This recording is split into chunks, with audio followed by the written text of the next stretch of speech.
아니, 저희는 관련이 없는데 왜? 실에 뭐 연락 받은 게 없거든요. 청천벽력과 같은 일이었다.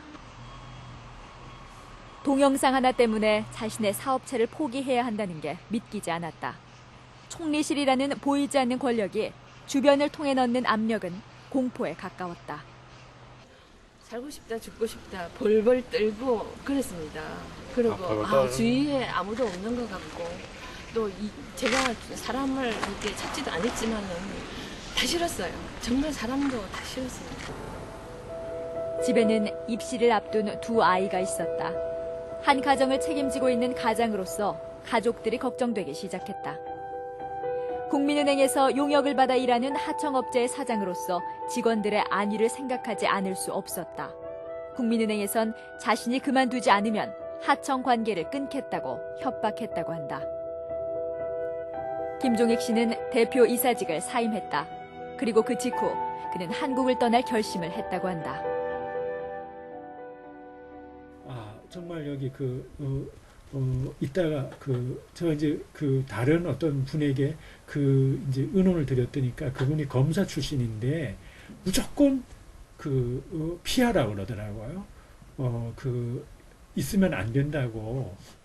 그때 좀 이해가 안 갔었습니다. 그런데 어쨌든 이제 그리고 저 이제 뭐 거의 먹지 못하고 이렇게 하니까 이 사람도 이제 그런 생각을 가지고 있고. 이 일이 불과 이틀 사흘 만에 모든 게 다 끝나버렸습니다.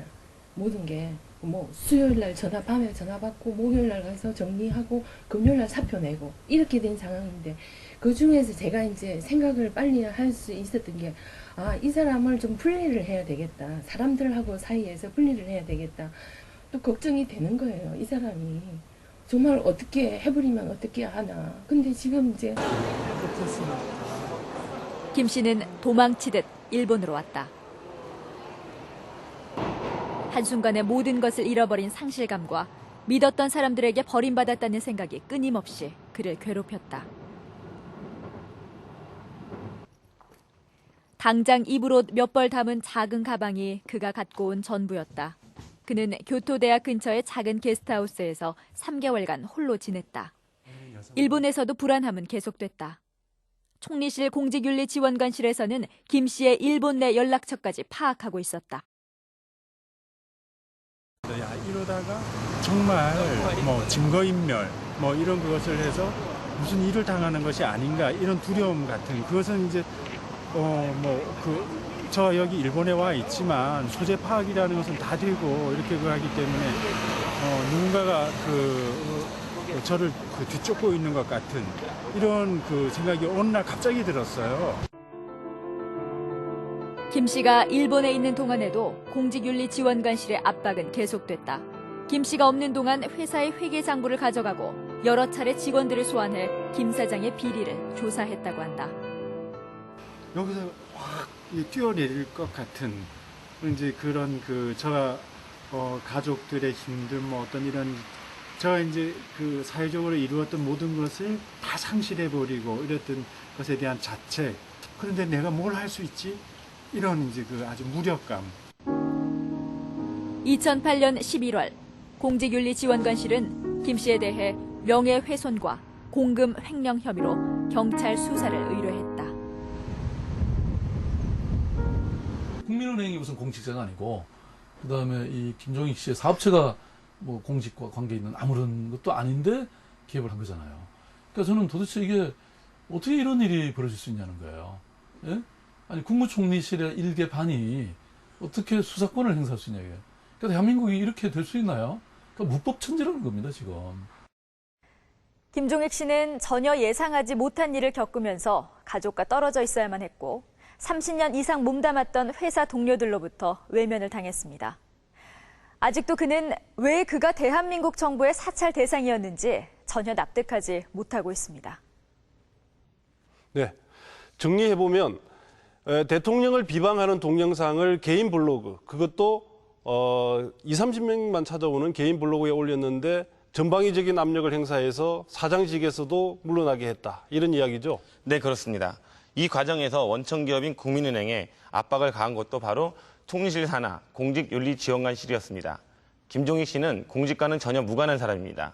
그런데도 이 기관은 김종익 씨를 감시 사찰하고 그 기록을 경찰에 넘겼습니다. 그들이 김종익 씨에게 집착한 이유는 과연 무엇이었을까요? 김종익 씨에 대한 본격적인 불법 사찰이 시작된 2008년 9월은 촛불 집회 참여자에 대해서 전방위적인 수사가 이루어지던 때였고 노무현 정권에 대한 수사도 본격화되던 시점이다. 전 정권 인사들과 관련이 있다는 이유만으로 조사를 받는 일반인도 많았다. 그 4년치 조사, 4년치 우리 그 회계 모든 자료를 다 달라 그래서 변호사를 통해서 줬고 10년을 아까 안 받겠습니까? 사업한 사람들은 돈이 많은데 검찰에서 관심을 가지고 우리 회사 4년치 소리를 들여다보면 뭐가 나올지 모르지 않습니까? 일단 풀어보면 무엇인가 나오지 않겠느냐 이런 식이겠죠. 통장을 다 갖고 와라. 이 돈은 무엇이야? 이거 조사하기 시작하면요. 그건 당하지 않은 사람은 모를 것 같아요. 설령 그런 일이 있어도 대놓고 당한 사람은 아마 쉽게 얘기 못할 거예요. 실제 그 오픈돼서 나와버리면 그 사람은 어느 누구도 도와주지 않는다는 걸 알고 있어요. 끝나고 이거는 우리들만의 일입니다. 뭐 이렇게 하기 때문에 그 사람들이 말을 못해요. 그러니까 그 얘기를 해놓으면 그 사람들이 추가 피해를 받기 때문에 내 주변에 피해받은 사람이 분명히 있지만 저는 말을 할 수가 없어요. 이제 이거 보니까 우리는 국무총리실 문건을 통해 공직윤리지원관실이 김 씨에 대한 경찰 수사에도 깊숙이 관여했다는 사실을 확인할 수 있었다. 이게 이제 그때 경찰서에서 보셨던 그 서류인 거죠. 2008년 11월 공직윤리지원관실에서 동작경찰서를 찾아와 김종익 씨에 대한 수사를 의뢰했다. 공직윤리지원관실이 김 씨의 회사로부터 가져간 회계장부와 각종 자료들도 모두 경찰에 이첩됐다. 이 자료들은 공직윤리지원관실 소속의 감사관이 직접 가지고 왔다. 이 사실은 동작경찰서 내부 문건에도 분명히 기록돼 있다. 제가 처음엔 자료만 가져왔고 자료만 갖고 와가지고 나는 자료만 갖고 수사를 좀 해달라고 했길래 이게 안 된다. 이렇게 수사는 공문을 해달라. 그런 식으로. 그래가지고 이 공문을 뒤늦게 온 거예요. 늦게 왔어요. 12월 14일 전에. 동작경찰서에서 정식 공문을 요청하자 공직윤리지원관실에서는 곧바로 수사 의뢰 공문을 작성해 보냈다. 국무총리실장이 동작경찰서장에게 직접 보내는 공문이었다.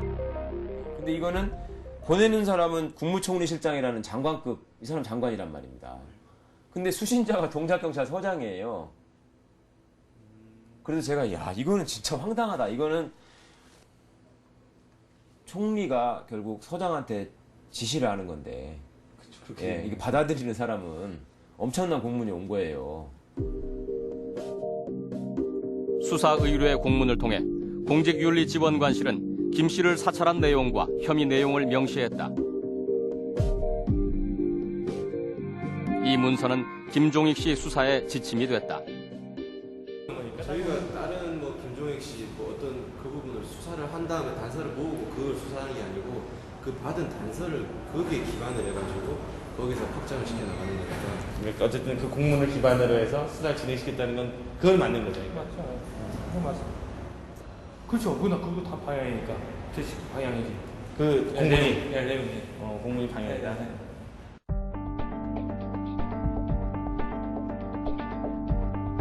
우리는 경찰에 이첩된 자료들을 통해 공직윤리지원관실에서 그동안 김종익 씨를 얼마나 치밀하고 집요하게 조사했는지를